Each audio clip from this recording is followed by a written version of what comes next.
Livro O Diálogo, Santa Catarina de Sena.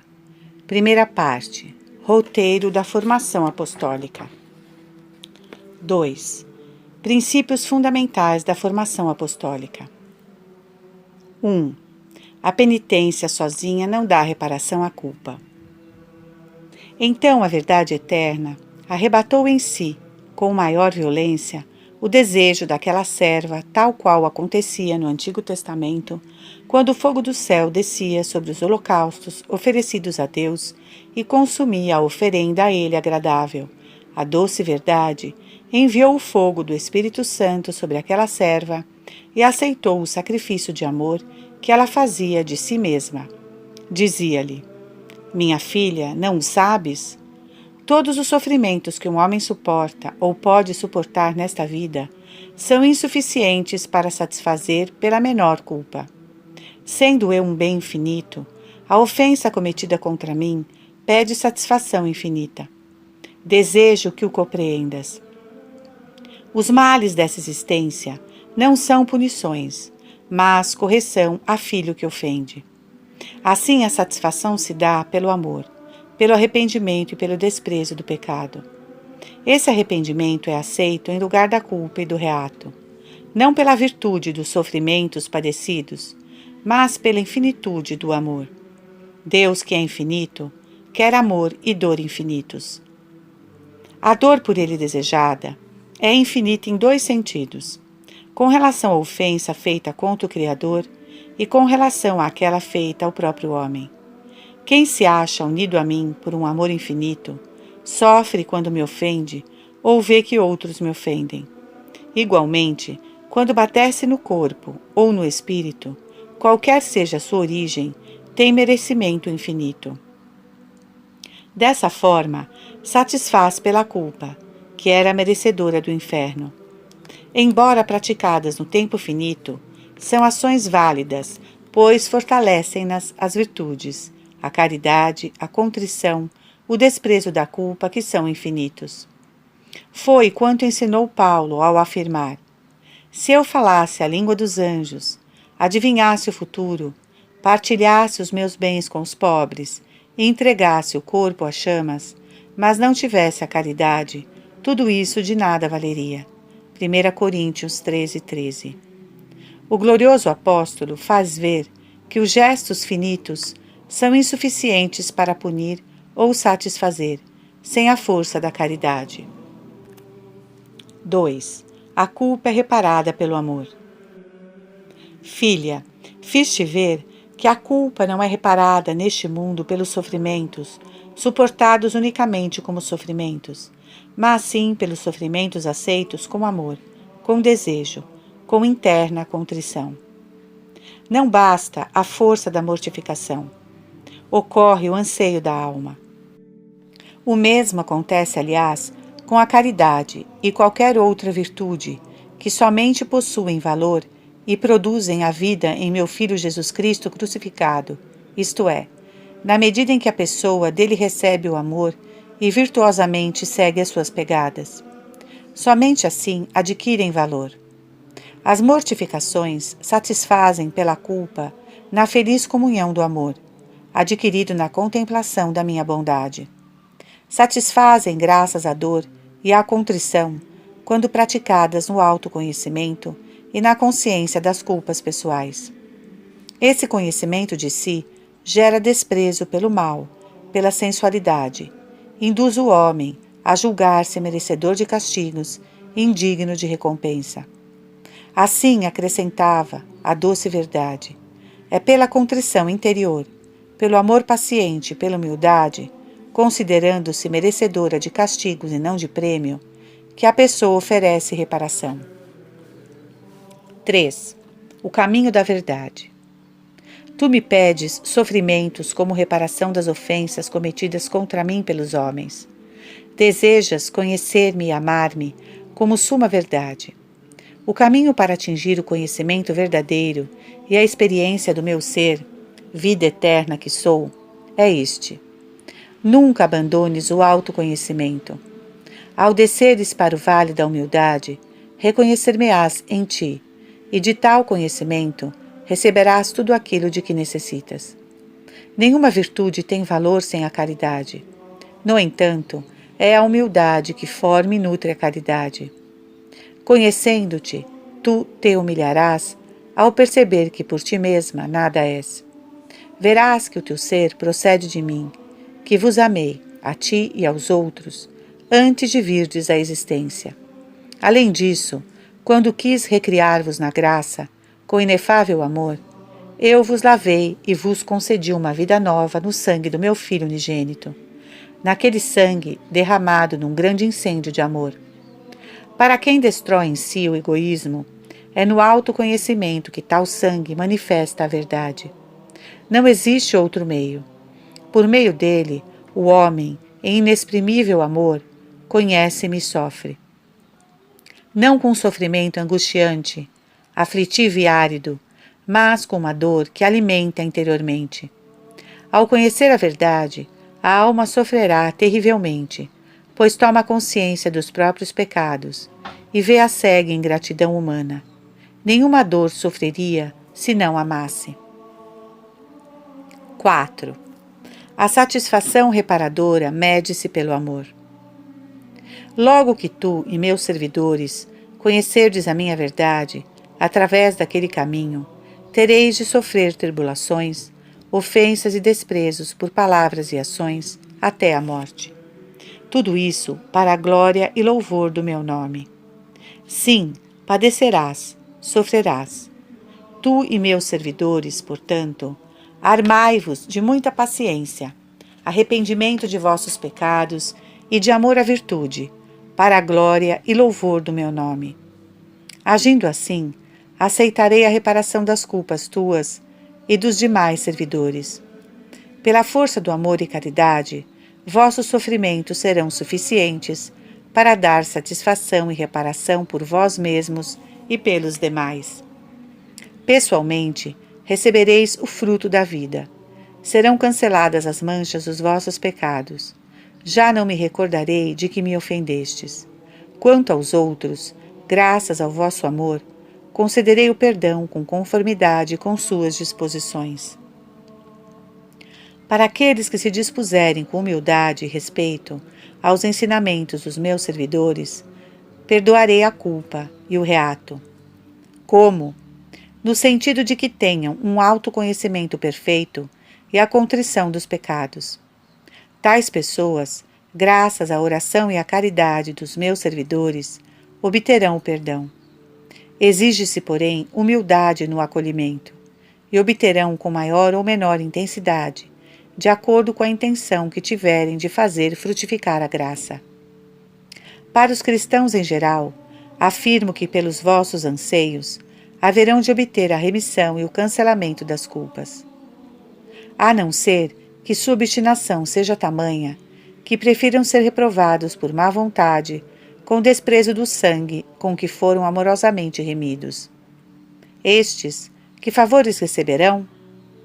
Por consideração aos pedidos dos meus servidores, terei paciência com eles, iluminá-los-ei, suscitarei o remorso, farei que sintam gosto pela virtude, que provem prazer na amizade dos meus servidores. Algumas vezes, permitirei que o mundo lhes mostre a sua face e experimentarão numerosas e diferentes impressões. Quero que percebam a instabilidade do mundo e elevem seus desejos em direção à pátria eterna. Sim, e com os outros expedientes, invisíveis aos olhos, inenarráveis para a língua, imperceptíveis ao coração, pois são inúmeros os caminhos e recursos de que me sirvo. Unicamente por amor, eu os convido à graça, desejoso de que minha verdade se realize neles. O motivo que me leva a agir desta forma é sempre o inestimável amor com que os criei. É a oração, são os anseios, é a dor dos meus servidores. Jamais desprezo a lágrima, o suor, a sua oração humilde. Pelo contrário, aceito tudo isso, uma vez que sou eu mesmo que levo meus servidores a amar e a sofrer por causa da condenação alheia. A tais pessoas, porém, não é dada a remissão do reato. Elas não se encontram pessoalmente dispostas a acolher, mediante uma caridade perfeita, o meu amor e o amor dos meus servidores. Elas não sentem dor e contrição perfeitas dos pecados cometidos. Sua caridade e contrição são imperfeitas. Eis o motivo por que não alcançam a remissão da pena, como aqueles de que falei antes, mas somente o perdão da culpa. Realmente, é mister que haja boa disposição de ambas as partes, em quem doa e em quem recebe a reparação. Sendo imperfeitos, esses últimos, imperfeitamente, acolhem os anseios dos meus servidores, os quais, com mortificações, se oferecem a mim em seus lugares. Todavia, como disse acima, eles obtêm a reparação da culpa e são perdoados. Pelo modo explicado, isto é, mediante iluminação interior, pelo remorso, obtêm a satisfação da culpa. Começam a ter consciência das suas faltas, confessam-nas e recebem a graça. São os cristãos da caridade comum. Se eles tudo aceitarem mediante a conversão de vida, se não se opuserem ao amor do Espírito Santo, livrar-se-ão do pecado e alcançarão a graça. No entanto, se por maldade se comportarem com ingratidão, sem reconhecimento para comigo e meus servidores, o dom a eles feito por misericórdia se transformará em juízo e ruína. Isto não por falha da misericórdia, não por falta do servidor que por eles implorava, mas unicamente pela maldade e dureza que eles mesmos, livremente, puseram em seus corações, qual diamante que somente o sangue de Cristo consegue quebrar. Apesar de tal dureza, afirmo-te que tais pessoas, enquanto se acham nesta vida e possuem a liberdade, poderão invocar o sangue do meu Filho e derramá-lo sobre o próprio coração. Então Cristo o romperá, e elas receberão o fruto do sangue. Mas se demorarem, o tempo oportuno se esgotará. Já não haverá remédio, porque não aproveitaram o dom que lhes dera eu, através da memória, para se recordarem dos benefícios recebidos, através da inteligência, para conhecerem a verdade, e através da vontade, para me amarem como herança eterna. Sim, esse é o dom que vos entreguei, e que deve voltar às minhas mãos paternas. Quando o homem vende ou dá ao demônio tal presente, então passa a caminhar com o maligno, e leva consigo o que adquiriu na vida, ou seja, a memória cheia de recordações desonestas, de orgulho, de amor próprio, de ódio e desprezo pelos outros. Qual perseguidor dos meus servidores fiéis? Carregadas de tais pecados, essas pessoas não satisfazem pela culpa com a contrição, não abandonam o mal. A vontade lhes ofusca a inteligência, e assim, na corrupção, vão para o fogo eterno. 5. Sumário e exortação.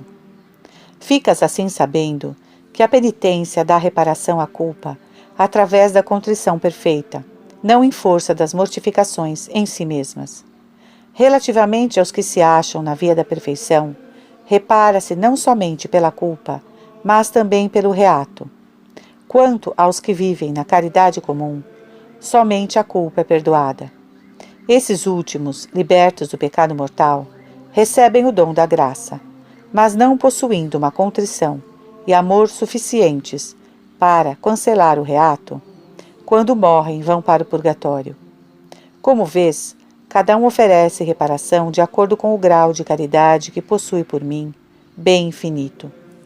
Isso acontece tanto da parte daquele que doa orações e amor, como daquele que os recebe. Minha bondade age segundo a medida com que um doa e o outro acolhe. Alimenta, pois, a chama do teu amor. Não deixes passar um só minuto sem clamar diante de mim, com oração humilde e contínua, em favor dos pecadores. Rogo a ti e ao teu diretor espiritual que vos comporteis virilmente. Vivei como mortos relativamente à própria sensualidade. Agrada-me o desejo de padecer dificuldades e canseiras até a morte, pela salvação dos homens.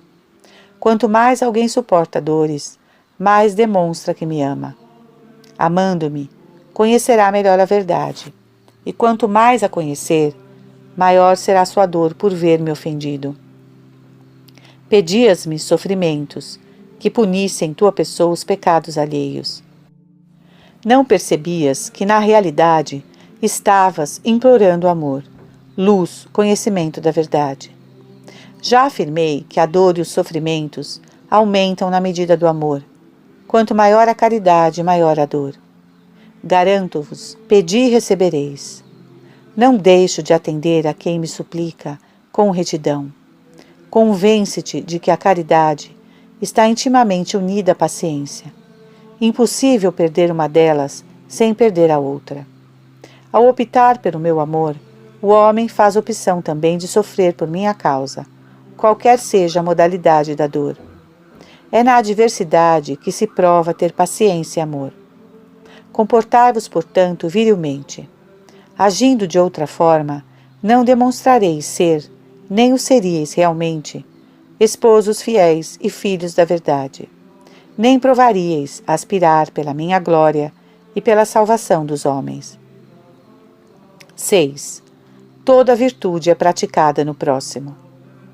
Vou explicar-te agora que toda virtude se realiza no próximo, bem como todo pecado.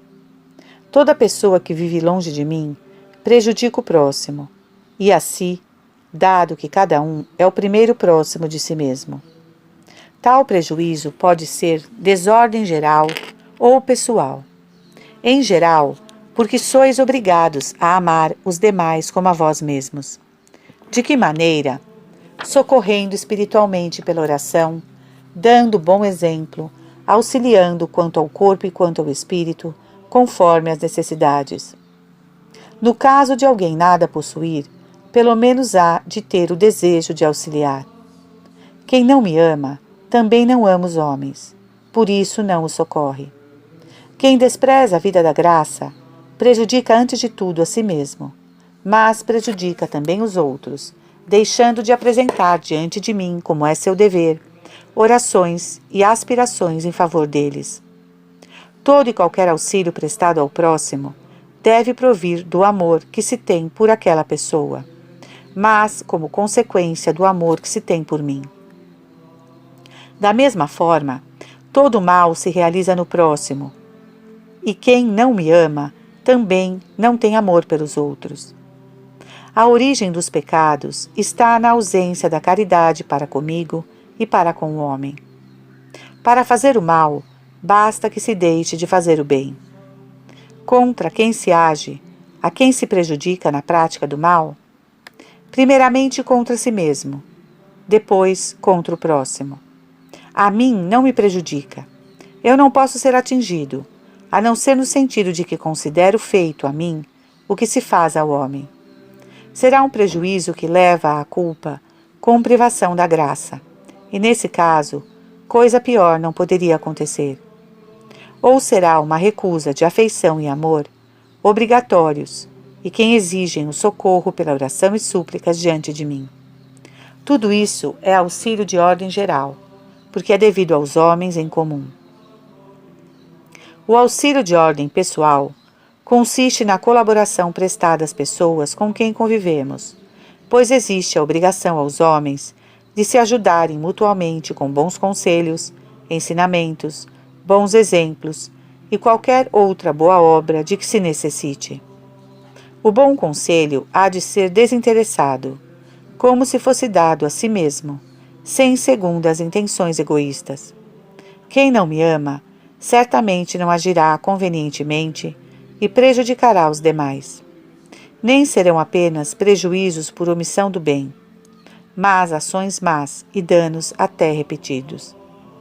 Isso acontece da seguinte forma: o pecado é externo ou interno. Externo, aquele praticado visivelmente, mas procede de um apego interior ao mal e de um desprezo interior pelo bem. É uma ação que procede do egoísmo, que destrói no homem a caridade devida a mim e aos outros. É tal egoísmo que gera, um após outro, os pecados contra o próximo, de várias maneiras, conforme aprouver a vontade pervertida chegando-se às vezes a uma verdadeira crueldade, seja de modo geral como particular.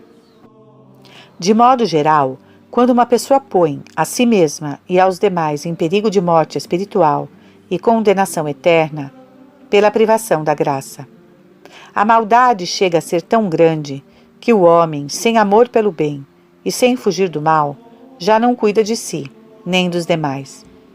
Ao invés de dar bons exemplos, age com malícia e faz o papel dos demônios, afastando os outros da virtude e elevando-os quanto pode para o vício.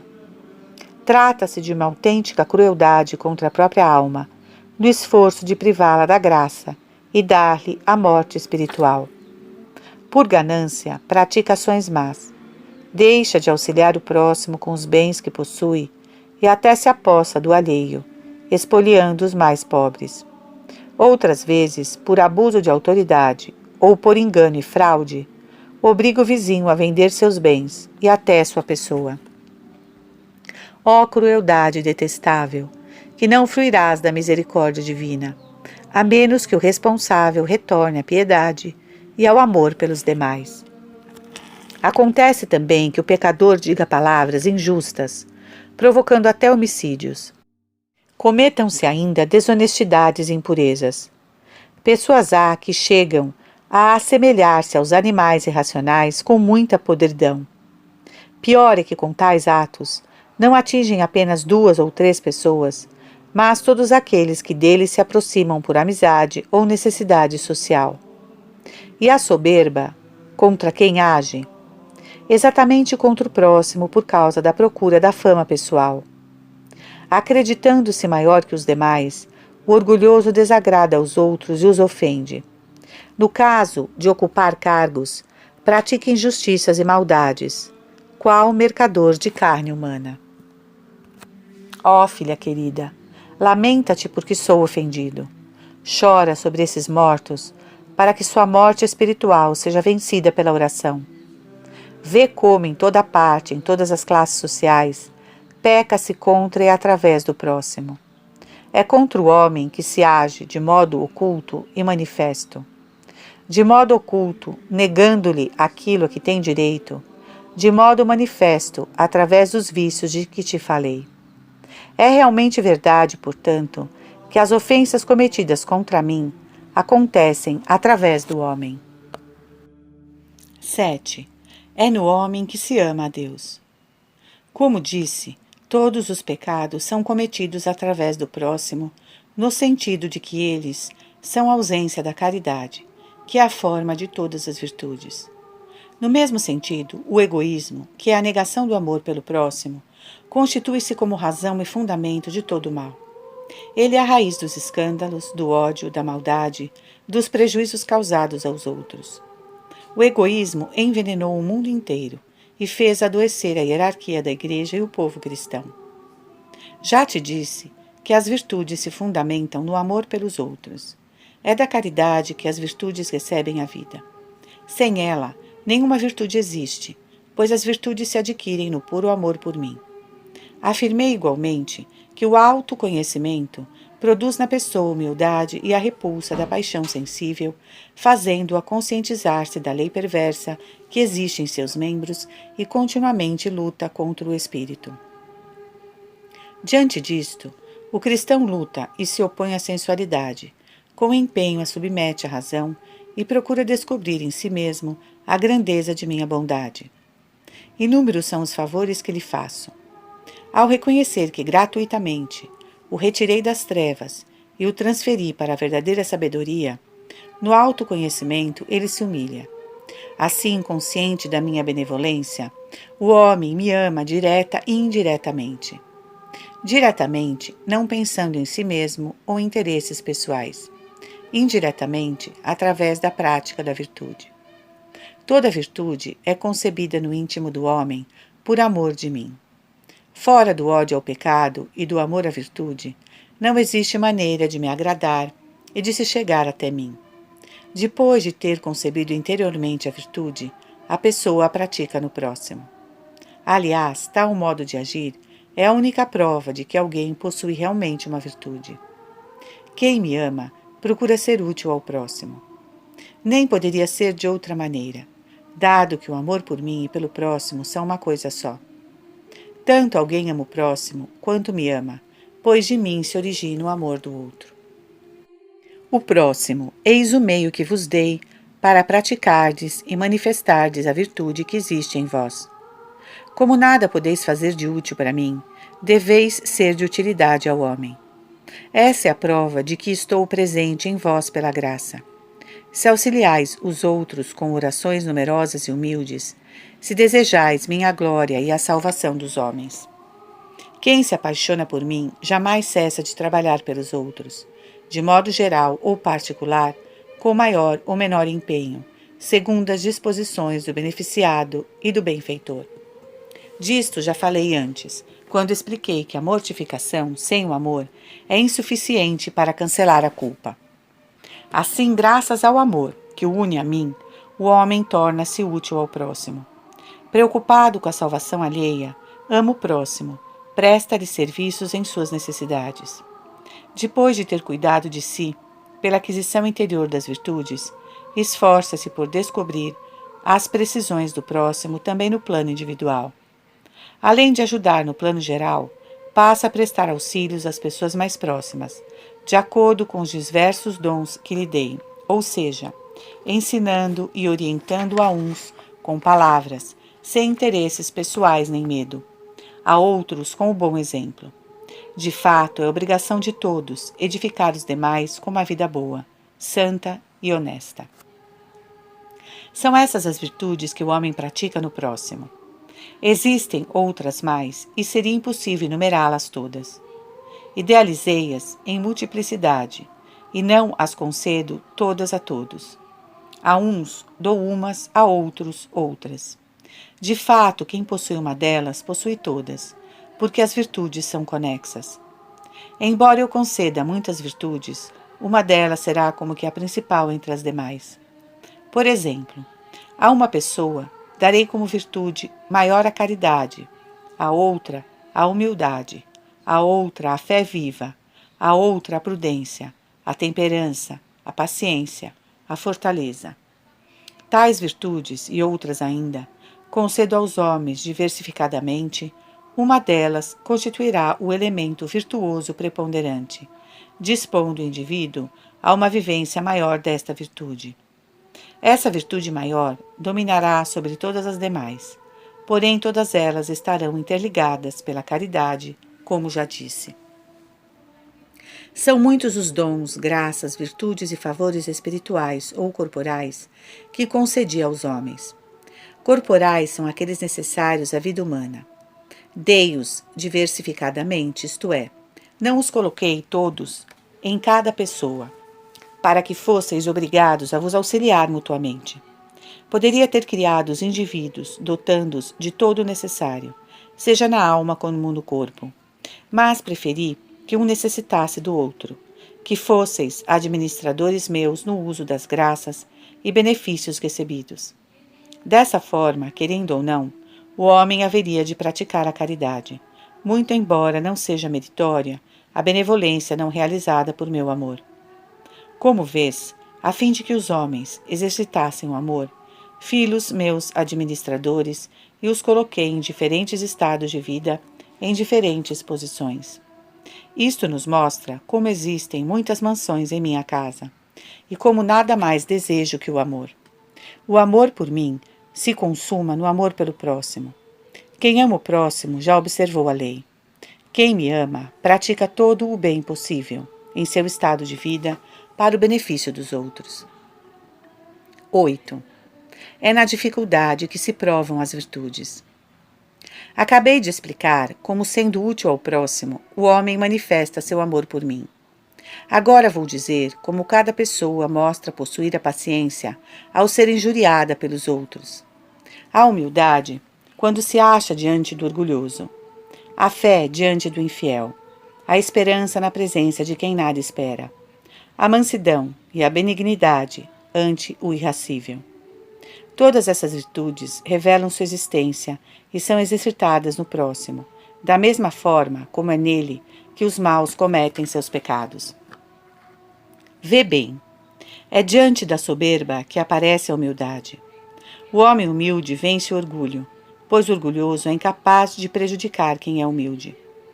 Do mesmo modo, o descrente, que não me ama, nem em mim espera, não faz diminuir a fé do homem fiel, ou a esperança daqueles que a possuem no coração por meu amor. Ao contrário, até as faz crescer e manifestar-se mediante o amor altruísta. Meu servidor, percebendo que se trata de um descrente ou desesperado que não confia em mim nem nele, pois aquele que não me ama também não acredita em mim, não confia em mim, mas deposita sua afeição na própria sensualidade. Meu servidor não deixa de amar verdadeiramente tal pessoa, certo de que ainda encontrará em mim a salvação. Como vês, o servidor fiel comprova sua fé na descrença e na desesperança alheia. Em casos semelhantes e em qualquer outro que ocorra, ele demonstra possuir a virtude. Assim, a virtude da justiça não diminui diante das injustiças. Evidencia-se até, pois a justiça se revela na paciência. Também a benignidade, a mansidão, são evidenciadas pela doce paciência no tempo do ódio, e o amor caridoso, todo cheio da sede e desejo da salvação alheia, torna-se visível diante da inveja, do desprezo e ódio. Mais ainda, além de provar que são virtuosas, pagando o mal com o bem, tais pessoas frequentemente atiram brasas, Romanos 12:20, de amor, as quais consumirão a raiva e o rancor do coração do irascível, levando-o a passar da ira à benevolência.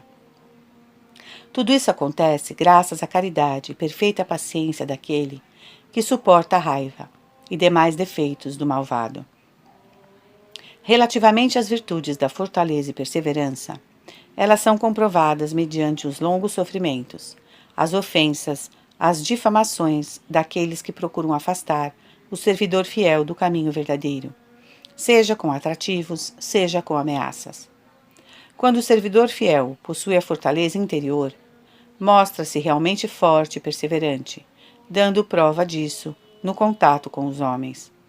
Quando alguém não resiste no tempo das contradições, é sinal de que não possuía uma virtude verdadeira. 9. O cristão precisa de humildade, caridade e discernimento.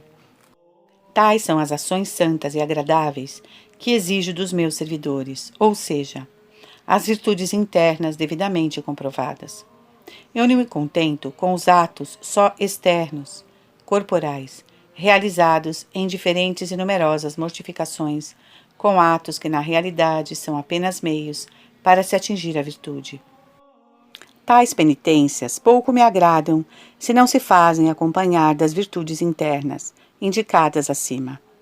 Digo mais, se uma pessoa se penitencia sem discernimento, pondo todo o seu afeto na mortificação enquanto tal, até impedirá sua perfeição. Quem se penitencia há de valorizar o amor, desprezar a si mesmo, ser humilde, paciente. Há de ter todas as virtudes. Deve alimentar o desejo da minha glória e a salvação dos homens. Essas virtudes mostrarão que seu egoísmo morreu e que perenemente destrói a sensualidade através do amor pela virtude. É com tal discernimento que se deve praticar a penitência. Em outras palavras, é mister dar mais importância às virtudes que à mortificação. Esta última será um meio para aumentar as virtudes e será feita de acordo com a necessidade, na exata medida das forças pessoais. Aqueles que consideram as mortificações como essencial, obstaculizam a própria perfeição. Seria esta uma atitude tomada sem a iluminação do autoconhecimento e sem a exata consideração da minha bondade. Estaria fora do reto caminho. Seria uma atitude sem discernimento que valoriza o que eu não valorizo, que não despreza o que eu desprezo. O discernimento consiste num exato conhecimento de si e de mim. O discernimento enraiza-se nesse autoconhecimento. É como um rebento intimamente unido à caridade. Qual árvore de muitos galhos, a caridade possui numerosos filhos. Como as árvores recebem a vida de suas raízes enterradas no solo, assim a caridade se nutre na humildade, e o discernimento é um dos filhos ou rebentos da caridade. Não existindo este solo da humildade, o discernimento não seria verdadeira virtude nem produziria frutos de vida. A humildade brota do autoconhecimento e o discernimento, como afirmei, consiste num real conhecimento de si e de mim, que faz o homem dar a cada um o que lhe pertence. Quanto a mim, dará glória, louvor e será grato pelas graças e favores recebidas. Quanto a si mesmo, atribuirá o que julgar ter merecido, reconhecerá que nada é por si mesmo, consciente de que de mim recebeu gratuitamente o ser, agradecer-me-á por toda outra perfeição acrescentada ao ser. Julgar-se-á, mesmo ingrato diante dos numerosos favores, negligente no aproveitamento do tempo e das graças, digno de castigo. O discernimento, enfim, ao fundamentar-se no humilde autoconhecimento, conduz à luta contra os pecados pessoais. Homem sem humildade é homem sem discernimento. Seu agir baseia-se no orgulho, da mesma forma como todo discernimento vem da humildade. Tal pessoa comporta-se ainda como um ladrão, enquanto rouba minha glória e atribui a si mesmo no desejo de engrandecer-se. Em sentido contrário, atribui a mim o que é absolutamente seu. Queixa-se e murmura contra os misteriosos desígnios que realizam em sua vida e na alheia. Em tudo acha motivo de oposição a mim e ao próximo. Diversamente se comporta quem possui o discernimento. Depois de ter reconhecido como meu o que me pertence, cumpre para com os outros a grande dívida do amor, Romanos 13:8, e da oração humilde e contínua, como é seu dever. Ensina, dá bom exemplo, auxilia materialmente segundo as necessidades. Disto já falei antes. Quem tem discernimento, qualquer que seja seu estado de vida, patrão, prelado ou súdito, sempre trata o próximo com amor. Caridade e discernimento estão intimamente entrelaçados. Ambos se enraizam no solo da verdadeira humildade, sendo esta o fruto do autoconhecimento. Sabes qual é a relação mútua dessas três virtudes? É como se tivesses no chão um círculo, do qual brotasse um tronco de árvore com um rebento ao lado. O tronco alimenta-se da terra, contida no círculo, e morreria, não daria frutos, se estivesse do lado de fora. Entende agora a comparação? A alma é uma árvore nascida para o amor. Sem ele não vive. Privada do amor divino, da caridade, não produz frutos de vida, mas de morte. É mister que a raiz desta árvore brote no círculo do autoconhecimento. Esse círculo está em comunhão comigo. Como ele, não tenho princípio nem fim. Quando te encontras dentro de uma circunferência, vais girando, girando e não achas nem início nem termo. Igualmente, o conhecimento de si e de mim realiza-se no terreno da humildade e possui a amplidão da circunferência do conhecimento do meu ser. Sem tal característica, o autoconhecimento não formaria um círculo sem princípio nem fim. Começando por conhecer-se, acabaria na confusão, longe de mim. Em conclusão, é no terreno da humildade que se alimenta a caridade e com ela brota o rebento de discernimento verdadeiro. Medula ou cerne desta árvore é a paciência. Esta virtude constitui o sinal externo de que eu estou numa alma e ela em mim. Plantada com imenso amor, semelhante árvore produz virtudes perfumadas, como flores numerosas e variegadas. Produz o fruto da gratidão e da bondade para com os outros homens, pelo esforço dos meus servidores para comigo. Essa árvore produz o perfume da glória e do louvor. Assim o homem realiza a finalidade para a qual o criei, ou seja, atingir a meta final, eu mesmo. Vida permanente que jamais será arrebatada sem o seu consentimento. Como vês, os frutos dessa árvore nascem do discernimento na união comigo. 10. Deus quer ações retas, não palavras. O que desejo do homem, como frutos da ação, é que prove suas virtudes na hora oportuna. Talvez ainda te recordes. Quando, há muito tempo, Desejavas fazer grandes penitências por minha causa e perguntavas: que mortificação eu poderia fazer por ti? Eu te respondi no pensamento: sou aquele que gosta de poucas palavras e de muitas ações. Então era minha intenção mostrar-te que não me comprazo no homem que apenas me chama por palavras. Senhor, Senhor, gostaria de fazer algo por ti.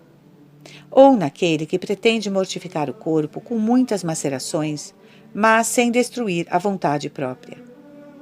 Queria dizer-te que desejo ações varonis e pacientes, bem como as virtudes internas de que falei acima, as quais são todas elas operativas e produtoras de bons frutos na graça. Ações baseadas em outros princípios constituem para mim meras palavras, realizações passageiras. Eu, qual ser infinito, quero ações infinitas, amor infinito. Desejo que as mortificações e demais exercícios corporais sejam considerados como meios, não como fins. Se neles repousar o inteiro afeto da pessoa, ser-me-ia dado algo de finito, à semelhança de uma palavra que ao sair da boca já não existe, quando é pronunciada sem amor. Só o amor produz e revela a virtude. Quando uma ação, que chamei com o nome de palavra, está embebida de caridade, então me agrada. Já não se apresenta sozinha, mas acompanhada de discernimento verdadeiro, isto é, como ato que é meio para se atingir um objetivo superior.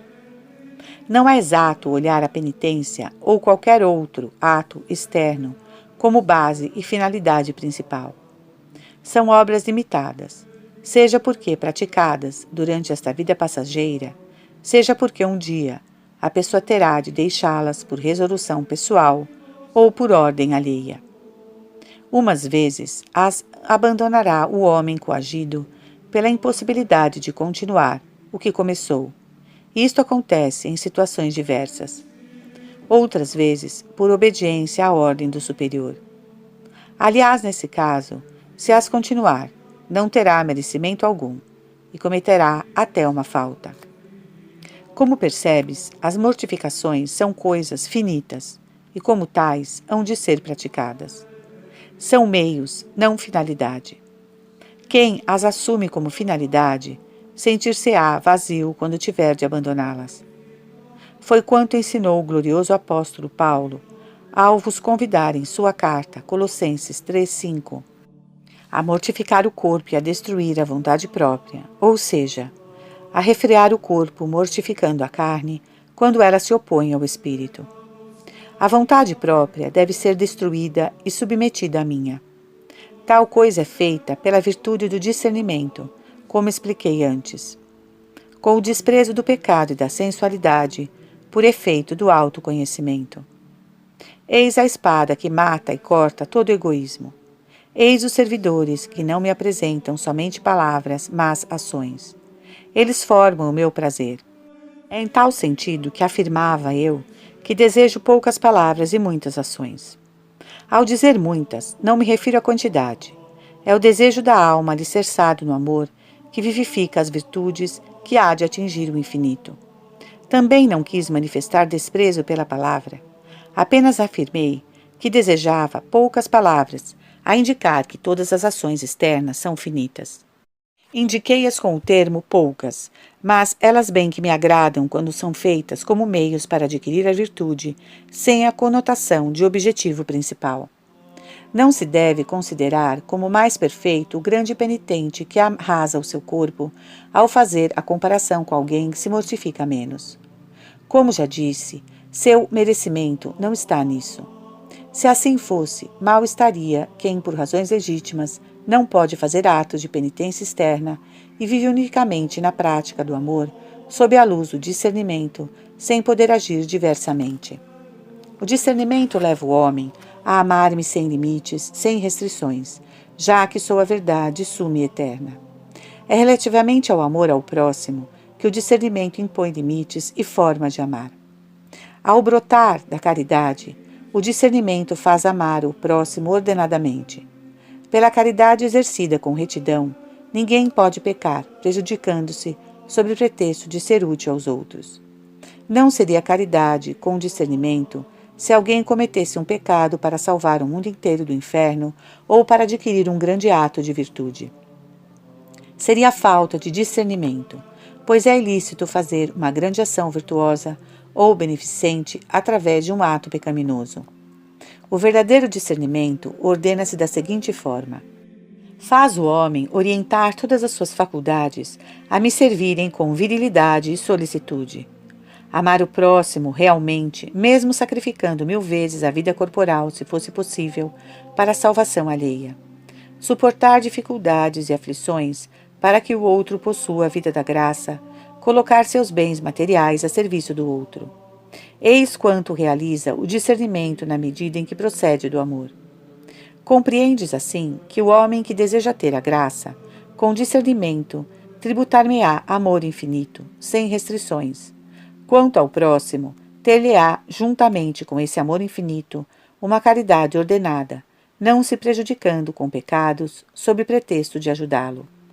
A esse respeito vos advertiu São Paulo, 1 Coríntios 13, 1, que a caridade deve começar por si mesmo, pois de outra forma não seria de perfeita utilidade para os demais.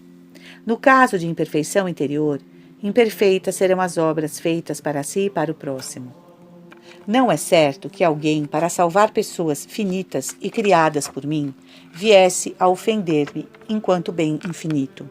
Seria mais grave e de maiores proporções a culpa que o efeito decorrente. Por motivo algum, portanto, deves cometer o pecado. Sabe disto a caridade verdadeira, a qual possui a iluminação do discernimento santo. O discernimento é uma luz que dissolve a escuridão, afasta a ignorância e alimenta as virtudes, bem como as ações externas que conduzem à virtude. Ele constitui uma atitude prudente que não padece enganos, uma atitude perseverante que não pode ser vencida. O discernimento estende-se do céu à terra, isto é, do conhecimento do meu ser até o conhecimento do próprio ser, do meu amor ao amor pelo próximo. E sempre com humildade. Prudentemente, ele evita e sai ileso de todos os laços do demônio e dos homens. Sem outras armas além da paciência, ele superou o demônio. Mediante essa doce e gloriosa iluminação, a carne reconheceu a própria fraqueza. Desprezou-se, venceu o mundo, submeteu-o a um amor maior, envileceu-o. Como Senhor, dele fez caçoada. Devido ao discernimento, os seguidores do mundo são incapazes de destruir as virtudes internas. Ao contrário, suas perseguições até as fazem aumentar, servindo-lhe de prova. Como indiquei, as virtudes são concebidas interiormente no amor e depois se revelam, exteriorizam-se através do próximo. Assim, se as virtudes não se mostrarem, agindo exteriormente no tempo da perseguição, é sinal de que não se trata de verdadeira virtude interna. Já disse e expliquei que uma virtude não será perfeita nem frutificará, senão em benefício dos homens. Acontece como para a mulher que concebeu um filho. Enquanto não der à luz a criança, de modo que a veja a sociedade, seu marido não dirá que tem um filho. Sucede o mesmo comigo, esposo da alma. Até que a pessoa não exteriorize sua virtude no amor do homem, revelando-a de acordo com as urgências em geral ou em particular, afirmo que na realidade não é interiormente virtuosa. O mesmo afirmo quanto aos vícios, pois todos eles são cometidos contra o homem. Culpe pelo reato em ti mesma e nos outros. A tal respeito, eu ensinava que as mortificações suportadas pelo homem nesta vida mortal, por si mesmas, são insuficientes a satisfazer pela culpa e pelo reato. Hão de estar acompanhadas pelo amor caritativo, pela contrição verdadeira, pelo desapego do pecado. A penitência exterior possui valor satisfatório quando informado pela caridade. O valor não procede dos atos corporais, quaisquer sejam eles, mas unicamente do amor e dor sentida pela culpa cometida. Tal amor é adquirido sob a luz de uma inteligência e de um coração desinteressados e livres, inteiramente voltados para mim que sou o amor. Expliquei tudo isto porque me pediste, desejosa de sofrer. Eu queria que tu e meus servidores conhecesseis o modo de vos oferecerdes a mim em holocausto, num sacrifício ao mesmo tempo corporal e espiritual, à semelhança de um copo de água dado ao patrão. Como o oferecimento da água seria impossível sem o copo, e como a apresentação do copo sem a água lhe seria desagradável, assim acontece conosco. O vaso que me dais são os inúmeros sofrimentos externos, preparados por mim, sem que vos escolhais lugares, tempos ou tipos de dor. Tal vaso há de encontrar-se cheio, isto é, deveis sofrer com paciência e amor. Como? Suportando, tolerando os defeitos alheios, odiando e desprezando o pecado. Assim, tais mortificações, comparadas por mim a um vaso, estarão repletas de água da graça que vivifica a alma. Então acolhe o presente das minhas amáveis esposas, ou seja, de todos aqueles que me servem. Aceito seus desejos, lágrimas, suspiros, suas orações humildes e contínuas. Em meu amor, considero tudo isso como instrumento, capaz de aplacar minha ira contra os iníquos pecadores que tanto me ofendem. Resisti virilmente até a morte. Tal será a prova de que realmente me amais. Não deveis pôr a mão no arado e olhar para trás. Lucas 9, 62. Por medo de pessoas ou dores. Antes alegrai-vos nas tribulações. O mundo se rejubila, injuriando-me muito. Ao ver tais ofensas, ficareis entristecidos. Quando me ataca, ele vos ofende, e vice-versa, pois me tornei uma só coisa convosco. Eu vos dera a minha imagem e semelhança. Vós a perdestes pelo pecado. Para conceder outra vez a vida da graça, uni minha natureza com a vossa em Cristo, revestindo-a de vossa humanidade. Como éreis minha imagem, assumi a vossa tomando forma humana. Sou, pois, uma coisa convosco, se não vos afastais pelo pecado. Quem me ama, encontra-se em mim e eu nele. 1 João 4,16. O mundo me persegue porque não possui conformidade comigo. Perseguiu meu filho até a terrível morte na cruz. O mesmo fará convosco. João 15,18. O mundo vos persegue e o fará até a morte, porque não me ama. Se me amasse, também vos amaria. Alegrai-vos, porém, vossa glória no céu será perfeita. Digo-te ainda, quanto maiores forem as dificuldades da hierarquia da Santa Igreja, maior será a sua felicidade e consolação. A felicidade consistirá na reforma dos pastores, os quais se tornarão bons e santos. Serão flores de glória, no sentido que exalarão o perfume das verdadeiras virtudes, dando-me glória e louvor. Tal será a reforma dos meus ministros e pastores, como flores perfumadas. Quanto aos frutos, a Igreja não precisa de reforma, dado que eles não diminuem, nem são prejudicados pelos defeitos dos ministros. Alegrai-vos, portanto, nas dificuldades. Tu, o teu diretor espiritual e os outros servidores meus. Qual verdade eterna eu prometi dar-vos consolação? Dá-la-ei depois da provação, pelo muito que suportardes pela reforma da Santa Igreja.